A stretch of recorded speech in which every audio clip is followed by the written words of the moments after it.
Então, hoje a gente vai dar sequência no que nós estamos vendo de porta-lógicas e vamos ver outras aplicações em outra área para colocar uma pulguinha da curiosidade atrás da orelha de vocês, que essa é a principal intenção aqui da aula, é fazer vocês buscarem o conhecimento por vocês mesmos, se sentirem curiosos por algo que vocês viram, que despertou o interesse de vocês. A aula, de alguma forma, tem que despertar o interesse de vocês. Se não despertar o interesse, não vai ter aquele estalo, né? Aquele momento, digamos assim, mágico da aula, que o cara diz, peraí, esse negócio aqui é interessante, o negócio é bacana aqui, fala mais um pouco aí, bicho.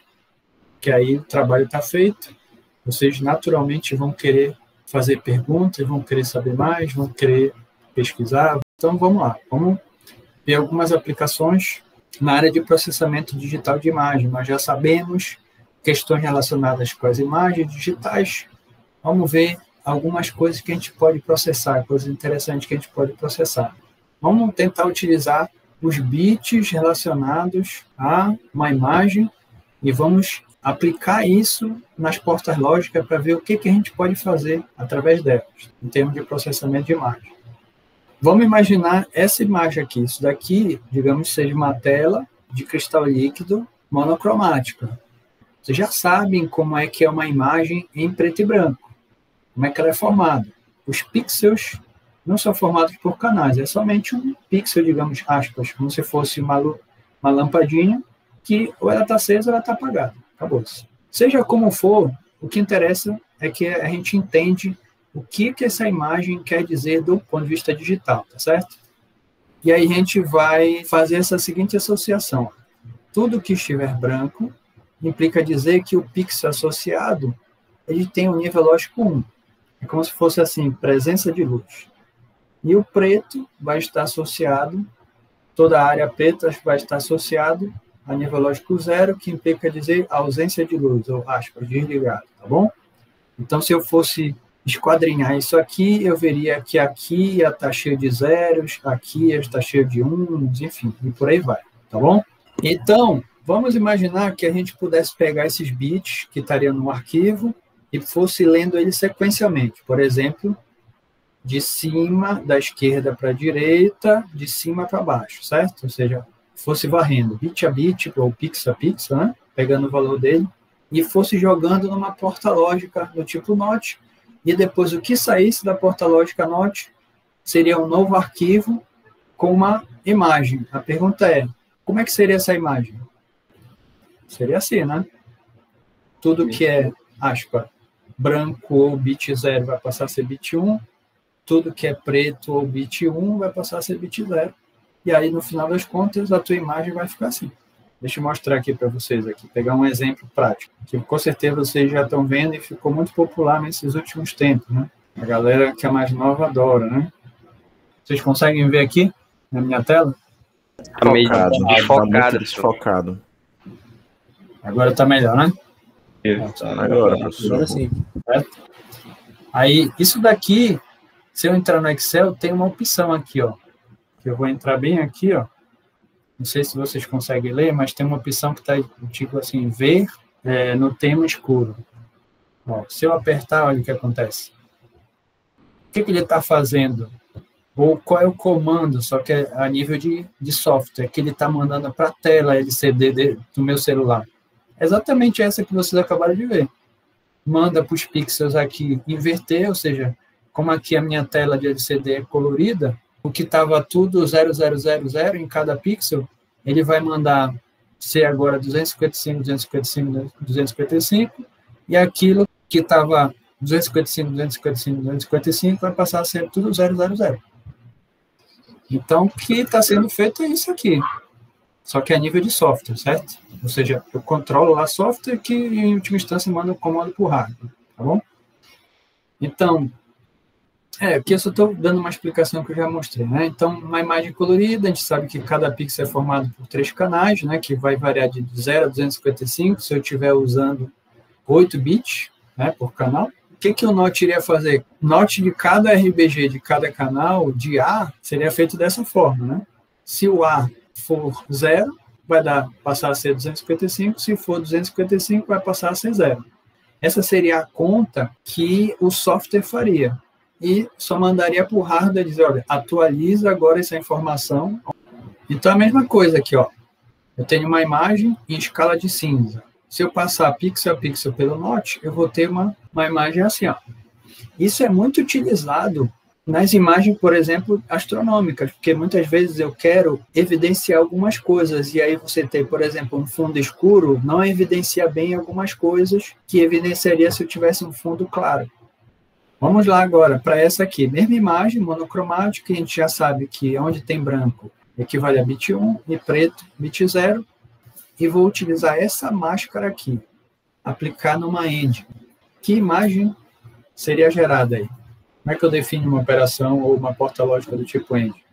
A saída só vai ser em nível lógico alto quando todas as proposições são em nível lógico alto, todas as entradas.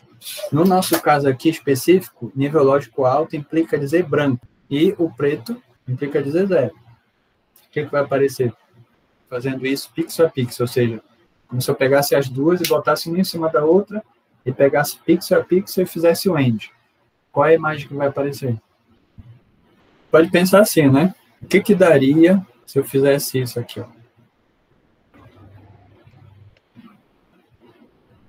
Esse aqui vai dar 0, certo? Ou seja, nessa área aqui todinha, eu tenho o quê? Bando de 1 aqui. E na área preta eu tenho bando de 0. Eu sei que quando eu fizer os pixels respectivos desse cara aqui nesta área, o resultado vai dar 0. Ou seja, vai ser preto. E tudo que tiver por fora, quando eu fizer a operação lógica com o seu respectivo, vai dar o quê? Vai dar o que tem aqui. Então, consequentemente, o resultado dessa imagem com essa máscara aqui vai me dar assim, ó. Agora, se eu fizesse exatamente, pegasse a mesma máscara, só que agora eu vou fazer uma operação do tipo OR. Vou aplicar uma porta lógica do tipo OR. O que vai acontecer? Se ao menos uma das entradas for verdadeira, a saída já vai ser verdadeira. E a gente sabe também que o 0 é o elemento neutro da soma lógica, certo? Aqui eu tenho um bando de 0, e aqui eu tenho um bando de 1s. Qual é o resultado que vai dar? Eu vou ter tipo um efeito de moldura, não é isso? Ou seja, eu posso fazer tipo um recorte, né? Então, quando tu faz uma coisa desse tipo lá no teu processador de imagem, no final das contas, eu estou fazendo, a nível de software, um tipo de mascaramento com OR. Outros exemplos aqui, né? Utilizando o end e OR. Se eu pego essa imagem, faço uma end com essa máscara aqui, sempre lembrando que branco implica dizer 1, e aqui 0, o que vai acontecer? 0 vezes qualquer coisa vai dar 0, e 1 vezes qualquer coisa, né, o produto lógico com qualquer coisa, dá o qualquer coisa. Então, agora sim, né, eu tenho um efeito estilo moldura. Né? Se eu fizer com uma máscara que é basicamente o inverso da máscara que eu usei do end para o OR, eu vou ter um efeito moldura, só que naquele estilo que eu vi lá, né? Ou seja, a parte em volta dela não vai ser um fundo escuro, vai ser um fundo branco, né? Aqui, novamente, aqui é 0, né? Aqui é 1. Eu sei que 0, soma lógica com qualquer coisa, dá o qualquer coisa, e 1, soma lógica com qualquer coisa, vai me dar 1, que é branco. Tá? Agora, o que daria aí se eu usasse o Machó? Como é que eu defino o Machó? A saída do não exclusivo será o quê? Em que situação? Lembra lá da moeda. Uma moeda ou é cara ou é coroa, não pode ser as duas ao mesmo tempo, ou seja, nesse caso aí, toda vez que uma das entradas ou a outra for nível lógico alto, for verdadeiro, ou no nosso caso 21, a saída também vai ser. Assim sendo, se eu tenho aqui zeros, bando de zeros aqui e aqui um bando de uns, o que vai sair lá do outro lado, na saída da porta lógica? Qual é a imagem processada que vai aparecer? Vou deixar essa aqui para vocês pensarem, tá bom? Tentem visualizar ou, se quiser desenhar, enfim, fazer aí como é que seria, ok? Vamos falar agora das chamadas portas universais. Vamos tentar entender o que é isso. Por que isso daí é algo interessante? Bom, o que significa o termo universal? Logicamente relativo ao universo ou tem um caráter geral, né? Se é uma lei universal, ela se aplica a tudo, é uma lei geral. A mesma coisa um direito universal, é um direito que cabe a toda a humanidade, não somente aos americanos ou somente aos asiáticos, comum a todos, enfim. Então, vamos tentar entender qual é a ideia por trás disso nas portas lógicas, né? Fazer uma analogia com o triângulo. O triângulo, ele é o polígono mais simples de todos. Apesar dele ser a forma geométrica, em termos de polígono, mais simples de todos, ele tem várias propriedades que são importantíssimas, que tornam ele completamente distintivo dos outros polígonos. Uma delas é, tu podes visualizar que todos os outros polígonos podem ser construídos a partir de conjunto de triângulos. Por exemplo, um quadrado, eu posso visualizar um quadrado como a junção de dois triângulos. Eu posso visualizar o pentágono como, por exemplo, 3 triângulos. E a mesma coisa serve para os outros, né? O hexágono. E por aí vai até o círculo, a nossa famosa pizza, que a gente pode cortar em quantos setores quiser, e cada um desses setores vão ser triangulares também. Bom, esse é um aspecto interessante, mas esse não é o que nos interessa. O que nos interessa é que o triângulo é o único que tem a chamada rigidez. Vamos dar uma olhada aqui em um videozinho que tem.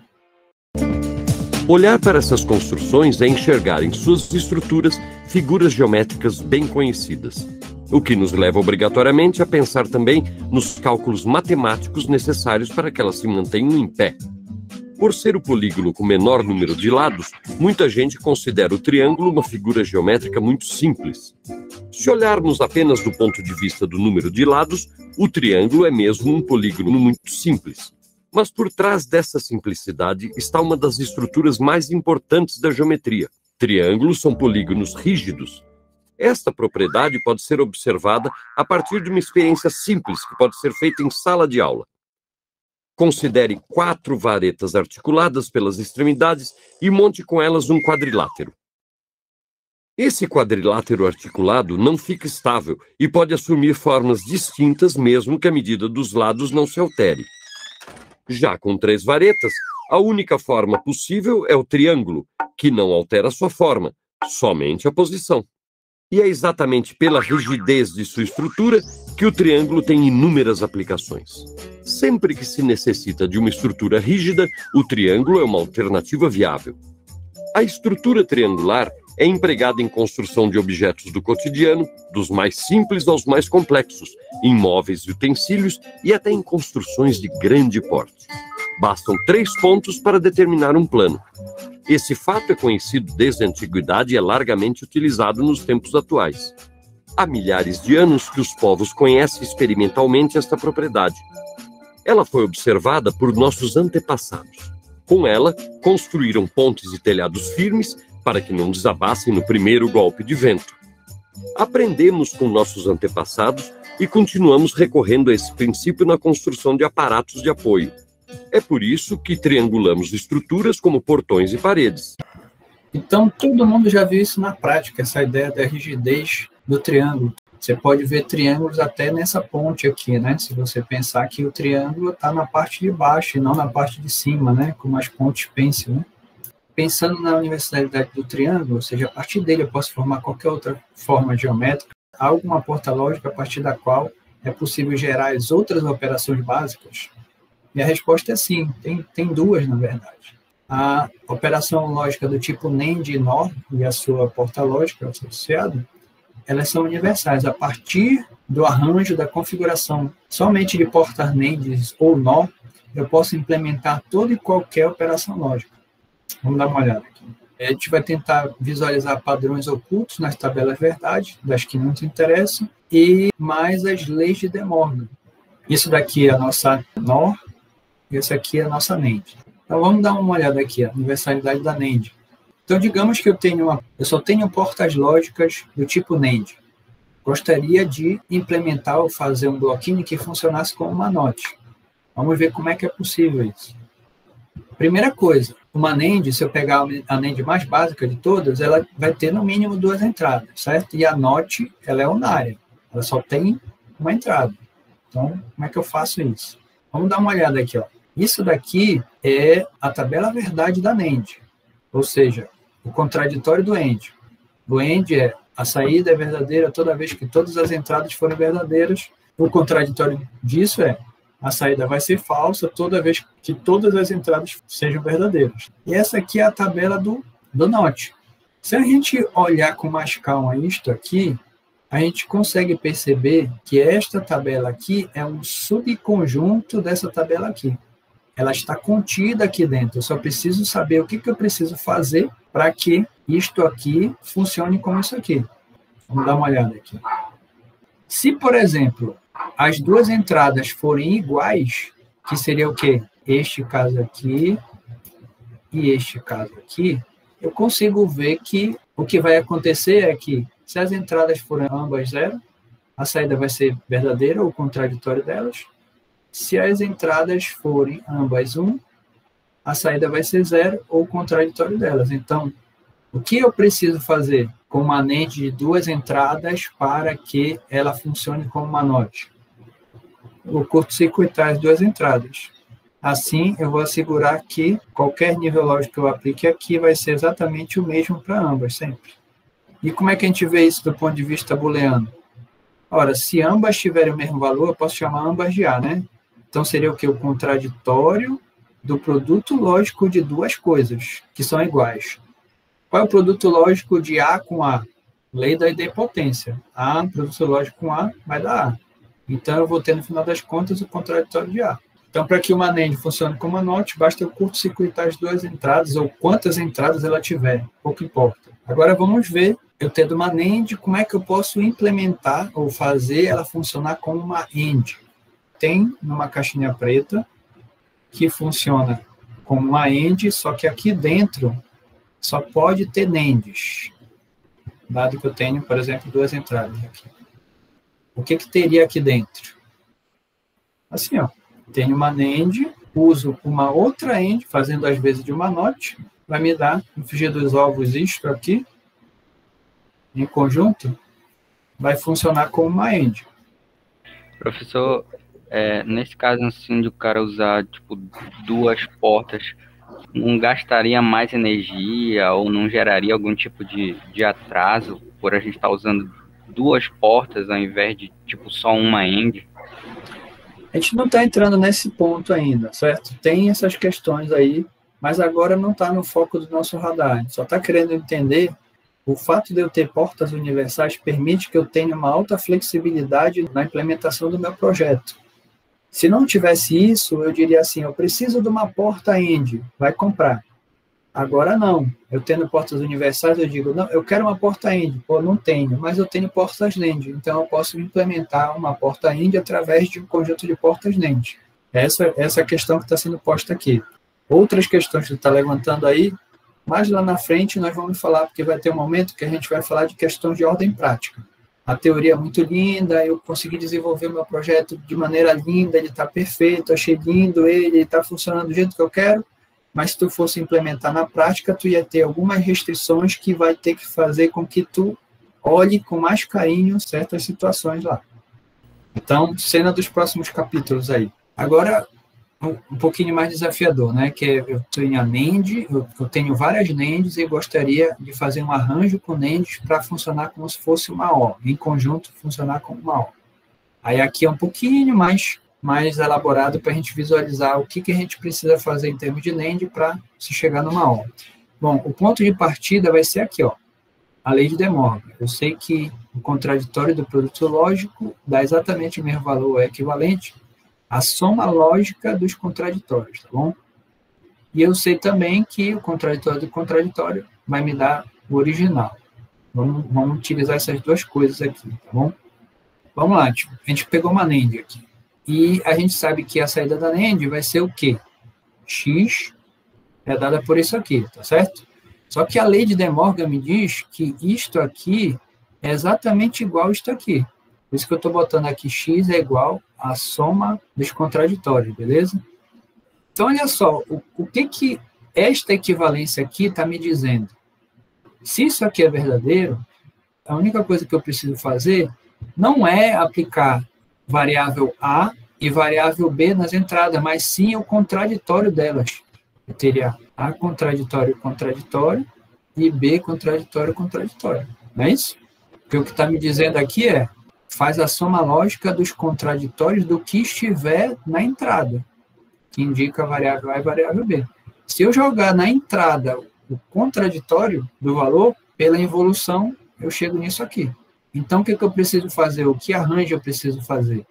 Eu vou ter a minha NAND de saída, que o valor dela é dada por isso, só que ao invés de eu aplicar o A e o B direto nela, antes de eu aplicar nela, eu vou fazer o contraditório delas, utilizando duas portas NAND com as entradas curto-circuitadas, que vai me dar o quê? O contraditório do que eu tenho bem aqui. Aí, ou seja, tenho uma caixinha, só tem duas entradas e duas saídas. Isso aí vai funcionar como uma OR. E aí é isso que eu quero que vocês entendam. Se eu pegar uma caixinha dessa aqui, e eu tenho duas entradas aqui, uma saída, eu começo a brincar com ela. Jogo 0, jogo 1, aí sai alguma coisa. Jogo 1, sai alguma coisa. Aí 0, 0, sai alguma coisa. Aí eu ou faço a tabela verdade, me dá o que seria o OR. Agora a pergunta é, o que tem dentro da caixinha? Não dá para saber, porque eu tenho uma equivalência. Pode ser tanto uma única porta lógica do tipo OR aqui dentro, quanto pode ser um arranjo de 3 portas lógicas do tipo NAND, sendo que 2 delas vão estar com as entradas curto-circuitadas. Ou seja, para quem está olhando para a caixinha, o que importa é o que tem dentro, o que importa é que a caixinha está funcionando como uma OR. Não interessa como ele implementou, o que interessa é que está funcionando do jeito que eu quero. Ou seja, do ponto de vista do usuário, não importa, eu não consigo distinguir o que tem dentro, né? Porque mais de uma forma de implementação pode gerar o mesmo resultado. No entanto, para o projetista, isto aqui implica dizer em flexibilidade. Não dá para fazer de um jeito, eu faço de outro. E se tiver mais um terceiro jeito, eu posso fazer do outro jeito. Qual desses 3 eu uso? Aquele que for mais conveniente para mim, dependendo das restrições que eu tenho de dinheiro, velocidade, enfim, outros aspectos que a gente vai ver quando estiver falando sobre questões de ordem prática. Isso aqui é uma síntese, olha. Se eu quiser implementar uma NOR, eu vou fazer essa implementação. É fácil de ver, né? Isso aqui tudo a gente acabou de ver que é uma OR, não é isso? Ora, para ser uma NOR, eu só preciso ter um inversor na saída, ou seja, eu ponho mais uma NAND funcionando como um inversor. Aí eu teria NOR. E o SHOR, aí esse arranjo aqui, que teria que olhar na tabela verdade, como a gente fez para os outros, só para não ficar se alongando demais, né? Tenta desenvolver só utilizando o NAND, a tabela verdade do NAND e a do SHOR, vocês visualizarem o que vocês precisavam fazer ou que leis booleanas vocês precisam aplicar para que você chegue nessa implementação aqui. O NOR também tem a mesma coisa, tá? Ela é uma porta lógica do tipo universal, ou seja, a partir dela, ou de arranjo delas, a gente pode implementar todas as outras funções. Então, para eu implementar um inversor, basta eu fazer exatamente como eu fiz com a NAND. Se eu curto-circuitar as entradas, de tal forma que eu assegure que eu vou aplicar o mesmo estímulo para todas ao mesmo tempo, pela lei da idempotência na soma lógica, vai dar basicamente o contraditório do que eu estou aplicando aqui, né? Então, basta eu curto-circuitar as portas para funcionar como um inversor. Se eu quero implementar uma OR, a única coisa que eu preciso, a partir da saída da NOR, é inverter o sinal, né? Colocar um inversor na frente. Aí eu vou ter uma OR. E se eu quiser implementar uma AND, pela outra lei de De Morgan, eu vou ter que estimular uma NOR com o contraditório do que eu aplicaria.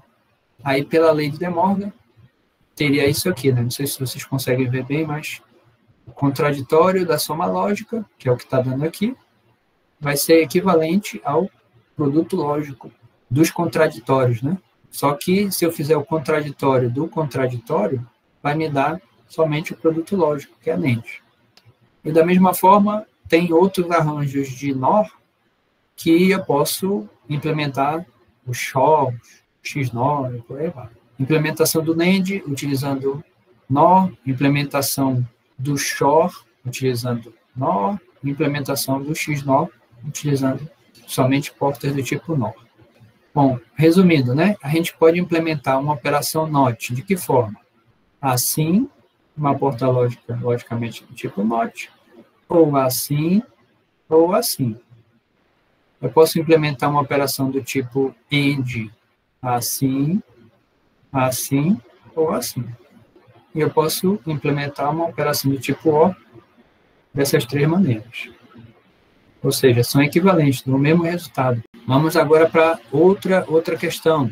Então, nós sabemos que existe equivalência na álgebra booleana. Isso, logicamente, vai ter também, no ponto de vista de Harder, nas portas lógicas, e vamos ver qual é a implicação disso. Tá? A universalidade, ela enfatiza um princípio importante, que é a equivalência. O que foi que a gente utilizou para determinar que existem portas lógicas universais? As equivalências de algumas das leis, lei de involução, lei de De Morgan. Ali tem uma equivalência que é representada através do sinal de igual. Então, ao igualar duas expressões booleanas, a gente indica o quê? Primeiro, que o resultado lógico de ambas é o mesmo. Por exemplo, uma das leis de De Morgan. E aí, deixa eu ver aqui um exemplo coloquial de equivalência, um triângulo pode ser definido como um polígono de 3 lados ou um polígono de 3 vértices. Tanto faz eu usar uma definição como outra, ambas estão corretas e, por consequência, definem bem o que a gente chama de triângulo. Tá? São equivalentes. Então, a equivalência das leis de De Morgan aplicada às portas lógicas. O que acontece do ponto de vista de Harder? Ele me diz isso aqui, ó, que se eu tenho uma NAND, isso aqui vai dar exatamente o mesmo resultado do que se eu pegar uma O com entradas invertidas, né? Ou contraditório das entradas. Né? A mesma coisa serve para a segunda lei. A segunda lei está te dizendo o quê? Que a saída de uma NOR vai ser exatamente igual à saída de uma AND com as portas invertidas. Então, tudo que a gente vê nas leis booleanas se reflete, causa consequências diretas na implementação errada. Tá? Vamos visualizar essa questão da equivalência para as operações do tipo XOR e NOR. Né? Porque o que acontece? Se a gente olha para AND e para OR, as definições que a gente definiu para duas entradas, a gente consegue visualizar facilmente que elas são aplicáveis também para qualquer número de entradas, 3, 4, 10, 1000, pouco importa. Então, por exemplo, o AND, a saída é falsa se ao menos uma das entradas for. É uma outra forma de definir, equivalente ao que a gente usou anteriormente, ou seja, se eu tenho um produto lógico de N variáveis, se uma delas e só uma delas for falsa, a gente sabe que a saída vai ser falsa. Para o O, a mesma coisa, né? A saída é verdadeira se ao menos uma das entradas for. Então, se eu fizer a soma lógica de um número N de variáveis com uma delas que é 1, a saída vai ser 1, acabou-se. Então, é uma definição que é válida, não importa o número de entradas que a minha porta lógica do tipo N e do tipo O tem. Agora, será que isso daí funciona também para o XOR e para o NOR? A gente definiu um XOR de duas entradas como sendo o quê? A saída vai ser verdadeira quando uma ou outra entrada for. Aí o cara desavisado pode dizer, peraí, se para duas, será que isso... Eu acho que deve ser igual, né? Então, eu vou dizer assim, ó, o XOR de 3, 4, em entradas, eu vou dizer a saída é verdadeira quando só uma das entradas for. Isso é verdadeiro? Isso realmente é válido? Né? Essa extensão cega aí do que a gente definiu para duas entradas, a resposta é não. Como é que então a gente pode determinar qual seria uma descrição genérica para uma XOR, no caso uma XNOR, de N portas? Como é que seria? A gente pode utilizar a equivalência que tem na lei associativa para fazer isso. O que é a lei associativa? É quando eu tenho o quê? Um certo número de variáveis e eu posso associar elas livremente, de tal forma que eu vou fazendo aos poucos as operações lógicas com resultado, um resultado parcial, eu faço outra operação lógica com o que tem de restante, e o resultado vai dar exatamente o mesmo. Essa lei também a gente só colocou lá para as operações mais básicas, que é o AND, o OR, mas ela também vale para o XOR e para o XNOR. Então, vamos tentar utilizar isso aqui para a gente vislumbrar o que seria, como é que a gente poderia definir uma XOR ou uma XNOR de 3, 4, 5, 10 entradas. Né? Então, vamos pegar aqui, ó, uma operação do tipo XOR de 3 entradas, né? Que a gente pode descrever assim, ó, por essa equação aqui em cima. É um tanto incômodo para a gente tentar ver qual vai ser esse resultado aqui. Aqui já tem um resultado, mas a gente quer visualizar como é que a gente chega nisso aqui. A gente pode fazer a lei associativa, né? Eu posso simplesmente associar livremente duas aqui, fazer a operação lógica entre essas duas, que eu sei fazer, e do resultado dessa eu fazer uma outra operação lógica, certo? Ou seja, fazer sequencialmente as operações lógicas. Então, eu posso fazer assim, ó. Isso que está em vermelho eu vou chamar de Y. O Y vai ser o resultado da operação lógica do tipo XOR entre A e B, somente. Então, bora ver. Eu vou botar aqui do ladinho aqui, o que que daria? Me digam lá, o que que daria na primeira situação aqui, quando o A é 0 e o B é 0? 0, né? Só vai ser verdadeiro quando uma ou outra for verdadeira, não é isso? E na segunda linha? 0. E na terceira? 1. Quarta? 1. Vai dizendo aí. 1 também. Certo? 1. 0. 0. Fiz a operação lógica do tipo XOR somente sobre a variável A e B, e isso vai me gerar um resultado, eu chamei de Y. Ou seja, eu vou substituir essa tabelinha aqui agora por isso aqui, ó, uma simplificação dela, que é o resultado da operação lógica XOR sobre somente essas duas, porque a minha lei associativa me permite fazer isso. Agora fica fácil de eu saber qual é o resultado de X, não é isso? Quando são iguais dá 0, quando são diferentes dá 1. Diferente dá 1, igual dá 0, diferente dá 1, igual dá 0, igual dá 0, diferente dá 1. Ok? Então, esse é o resultado de 3. O que eu estou vendo aqui? Eu consigo ver algum padrão nisso aqui? Deixa eu voltar aqui para o anterior que tem isso aqui. Olhem só para as saídas que são verdadeiras, ou seja, as situações que me dá na saída verdadeira. Vocês conseguem ver um padrão aí? Eu vou botar aqui um de duas aqui, né? Que a gente já conhece. B, X. Isso vai dar o quê? Vai dar isso aqui, né?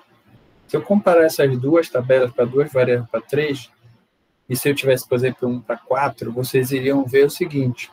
A saída só dá verdadeiro quando eu tenho um número ímpar de entradas que são verdadeiras. Aqui eu só tenho uma, aqui eu só tenho uma, e aqui eu tenho 3. E aqui também eu tenho 1. Então, a generalização da XOR seria isso.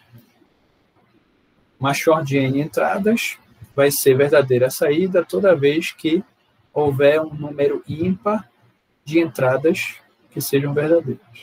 No caso de duas entradas, essa definição genérica pode ser simplificada dizendo que vai ser verdadeiro quando uma ou outra for verdadeira.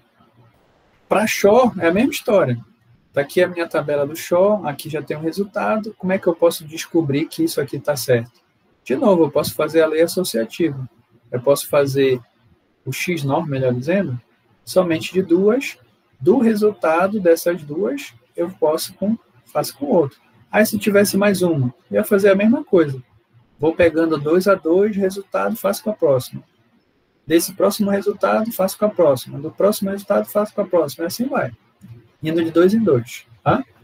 Aqui é a mesma história. Se eu fizer isso aqui, vai me dar os valores de Y. E dos valores de Y, eu posso fazer o XNOR com o C, que vai me dar o resultado aqui. Qual é o padrão que eu vou enxergar aqui? Nesse. Se no XOR de N entradas, a saída é verdadeira toda vez que eu tiver um número ímpar de entradas verdadeiras, qual seria a definição do XNOR, dado que o XNOR é o contraditório do XOR? Quando eu tiver meus valores de entradas pares. Exatamente, contraditório. É o que a gente vê aqui, ó. Quando eu digo par, incluindo 0, né? Tipo assim, 0 entradas verdadeiras dá 1. 2 entradas verdadeiras vai dar 1. 2 entradas verdadeiras também dá 1. E 2 entradas verdadeiras também dá 1. Se eu tivesse uma tabela verdade com 4 variáveis, logicamente ia ter mais outras situações de que daria 1. Por exemplo, quando eu tivesse as 4, né? Que no caso seria um número par de entradas também. E eu teria também outras combinações de 2, né? 2 a 2. combinação de 4, 2 a 2. Então, teria outras possibilidades aí. Então, resumindo a ópera, a gente tem isso aqui, ó. Uma generalização da definição do XOR e do XNOR para N entradas. O XOR, a saída é verdadeira somente quando houver um número ímpar de entradas verdadeiras. Aqui é um exemplo, né, com 3 entradas. E o XNOR, que é o contraditório, a saída é verdadeira somente quando houver um número par de entradas verdadeiras. E aqui eu tenho um exemplo aqui do XNOR. Vamos seguir aqui, para a gente fechar. Então, por conta disto aqui, dessa definição genérica, a gente pode ver mais uma funcionalidade além das que a gente já viu do XOR e do XNOR. Por exemplo, a gente viu que o XOR pode ser uma NOT controlada, né? E viu outros, a gente pode fazer uma soma, né? Soma binária sem o vai 1, pode ser implementada através de XOR. O XOR, de 3 a mais variáveis de entrada, ele pode ser um indicador de número ímpar de bits 1 na entrada. E o XNOR, ao contrário, né? É um indicador de número par de bits na entrada. O XOR, eu não tive tempo de botar aqui, mas o XOR ele tem também uma outra peculiaridade muito importante e interessante, que ele está no cerne da aplicação de algoritmos de criptografia. É incrível como, a partir de uma operação tão básica como o XOR, você consegue desenvolver algo que tem uma robustez muito grande e é primordial em todas as operações hoje em dia, sobretudo as digitais, que é a questão da criptografia. Você embaralhar a informação de tal forma que, se alguém interceptar ela, a pessoa não vai ser capaz de saber qual é a informação, a não ser que ela tenha a chave de criptografia, né, para desembaralhar aquilo lá. Fico devendo para vocês isso na próxima aula. Vamos lá, para o último aspecto, dualidade. Bom, dualidade também já tem uma ideia mais ou menos do que pode ser, né? Algo que é dual é algo que pode ser uma coisa, pode ser outra, dependendo da situação. Vamos ver como é que essa questão envolve a álgebra booleana e, em última instância, as portas lógicas. Tá? Então, como é que a lógica usada vai impactar na função da porta lógica? Tá? Do que eu estou falando de lógica usada? Utilizada? Estou falando que, em outros momentos, eu já comentei, né? Que seria lógica positiva, lógica negativa. Foi isso? Que eu associo um com falso ou um com verdadeiro, dependendo do tipo de lógica que eu utilizo, e isso é completamente arbitrário. É uma associação completamente arbitrária. Eu posso usar tanto um para significar verdadeiro, quanto para significar falso. Isso é uma questão arbitrária. Então, vamos pensar no seguinte. Considere uma porta lógica a qual responde, né? Vou dizer como é que ela funciona. Ela responde com tensão alta, que eu vou simbolizar por H, somente quando todas as entradas estão em alta, né? Tensão alta também. E responde com tensão baixa, caso contrário. Então, ou seja, digamos que eu tenha 2 entradas, uma porta lá, lógica qualquer, que tenha 2 entradas, e eu vou fazer a operação sobre os estados lógicos dessas 2 entradas para me gerar um novo estado lógico na saída. E o que ela está dizendo é, toda vez que todas as entradas estiverem com tensão alta, a saída vai ser alta. Ou seja, é o que está mostrando bem aqui, ó. E qualquer outra opção, ou seja, a combinação baixo-baixo, alto-alto, qualquer ordem, ele vai responder com um nível baixo. Você pode olhar assim, acho que eu já conheço daí de algum lugar. Aí a pergunta é, tem certeza? Isso vai depender de que lógica eu vou estar utilizando. Ou seja, o que isto aqui vai estar representando? Nível alto de tensão, nível baixo. O que isso vai estar representando? Vai depender da lógica. Se eu utilizar a lógica positiva, ou seja, eu vou associar nível baixo de tensão a nível lógico 0 e nível alto de tensão, nível lógico 1, qual é a conclusão que eu chego traduzindo isto aqui para os bits, enfim, para verdadeiro, falso? A gente vai ter a tabela do range. A saída é bit 1, toda vez que todas as entradas também forem, né? Ou é verdadeiro, quando todas as entradas forem. Agora, se a partir disto aqui, ou seja, um aspecto puramente físico, eu der outra interpretação para ele, ou seja, dar uma interpretação contrária, dizendo que nível de tensão baixo eu vou chamar como 1, bit 1, e nível lógico alto eu chamar como 0, e traduzir isso aqui a partir disso, eu vou chegar numa tabela que é do OR. Isto aqui é o aspecto físico. Tem 2 níveis de tensão, um mais alto que o outro. E aí eu vou criar um nível de abstração sobre ele, dizendo, ó, isto aqui quer dizer tal coisa, e isto aqui quer dizer tal coisa. Que é a lógica positiva, a lógica negativa. Dependendo do que eu utilizar, em termos de significação, isso vai me gerar uma operação diferente, sobre o mesmo aspecto físico. O que isso quer dizer?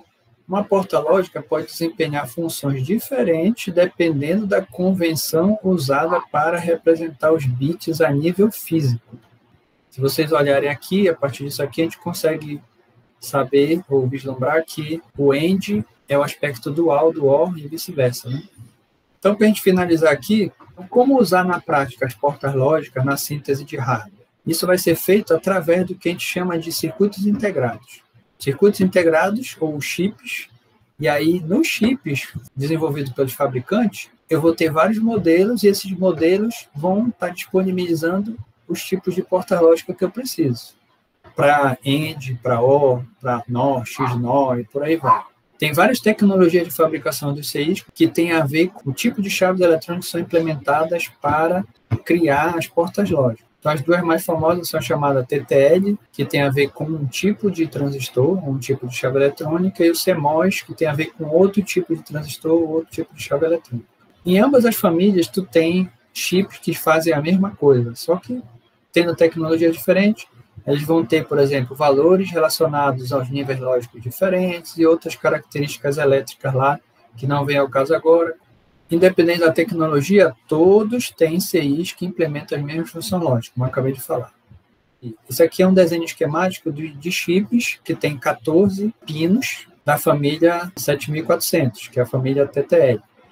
Então, por exemplo, isso aqui é a representação de um chip do tipo 7404. O que é o 7404? É um chip que tem internamente 1, 2, 3, 4, 5, 6 portas inversoras. Tenho 6 à minha disposição. Em aonde? Do pino 1 para o pino 2, do pino 3 para o 4 e por aí sucessivamente. Se eu pegar, por exemplo, um outro chip, que é o 7408, é um chip também de 14 pinos, que internamente ele tem 4 portas do tipo AND de 2 entradas cada um. Se eu quiser utilizar uma dessas portas lógicas desse chip, eu posso pegar o pino 13, 12 e 11, ou o pino 4, 5 e 6, ou o pino 9, 10 e 8, ou o pino 1, 2 e 3. Digamos que eu quisesse usar só uma porta lógica. E aí tem outras opções, tem várias, tá? Tem aqui, por exemplo, esse 7410, vão ser 3 portas do tipo NAND, de 3 entradas, e por aí, tem outros exemplos aqui, tá? NOR, NAND, OR, SHOR. Da família CMOS, a gente tem a mesma coisa, tem os equivalentes lá com o nome específico deles, né? Tá aqui, ó. Eu tenho da família CMOS também, um chip de 14 pinos que tem 6 inversores, que eles chamam lá de 4069. Então, tudo que tem numa família tem na outra. Escrevam lá no Wikipedia, escreva assim, série 7400. Aí tu vai entrar numa página que vai mostrar todos os chips disponíveis no mercado para a série 7400. Tem uma porrada.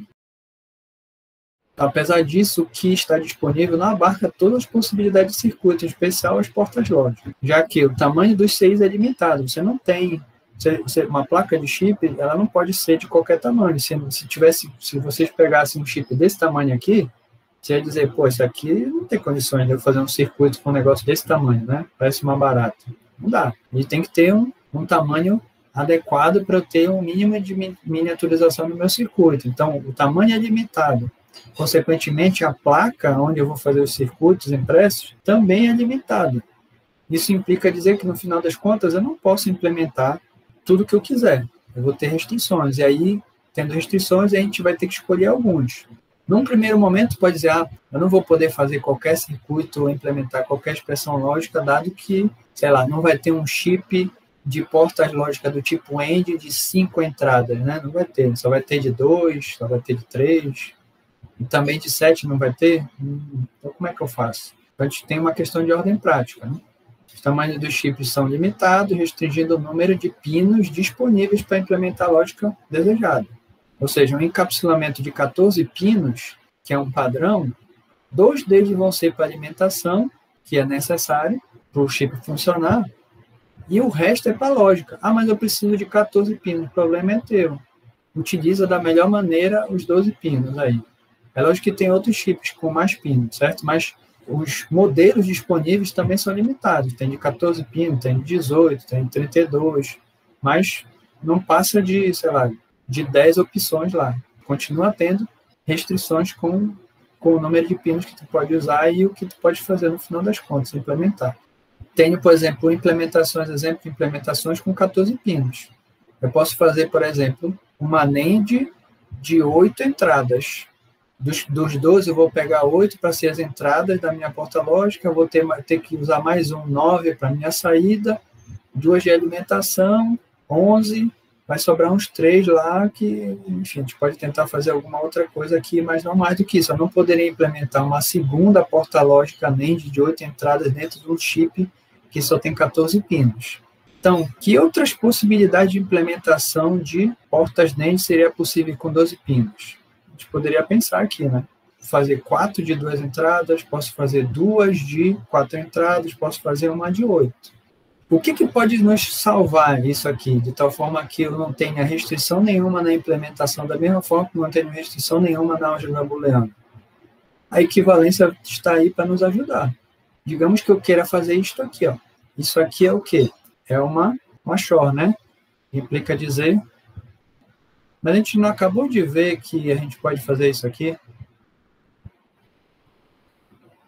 Então, como é que isso se reverteria do ponto de vista prático, nas portas lógicas?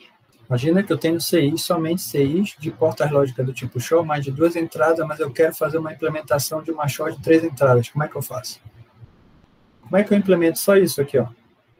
É uma shor de 2 entradas, A e B, no caso. Então, vamos lá.